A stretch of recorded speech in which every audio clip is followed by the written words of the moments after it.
Tırmış iptaşlarınızı kubrak kursatı güzel değilsiniz. Mene benim tırmış iptaşım. Neyse hazırlısın mı? Zaten mene bulgaç rahat olacak mı? Evet. Seni kubrak kursatıraya koşkanlar. Ben seni şöyle çürtkele vereyim başlayayım ya hazır.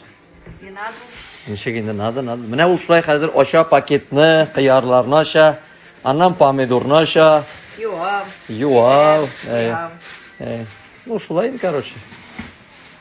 Tırmış iptaşı diye etmedi Firzar abi. Tırmışta iptaşlar çok bula. Hatun diye etti. Hatun alaysa. Blogger даже. Şuraya bloggerstığını. Siyah yoldu. Sonunda. Munşağa. Munşağa. Hafızlara gerek değil. Kişkoşlarımız bu demde olsun barağızına kadar. Evet, hazırlayıp koyalım. Bismillahirrahmanirrahim. Allah'a tapşırdık. Demde olsun. Amin barağızına kadar. Neyse. Tağın dürüst bulmadı öyle. Hatun titrege rağm ediler. Turmuş şeşegim diye dediler. Turmuş şeşegim benim. Bu turmuşta şeşekler tozu bulgaladı.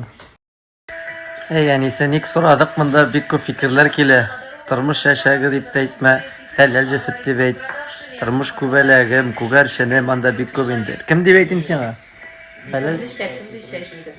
Bir kınne bir türlü. Elimne helal cifet bula. Значит helal bulgaç. Значит haram cifet de bulurga tiyiş bitinler.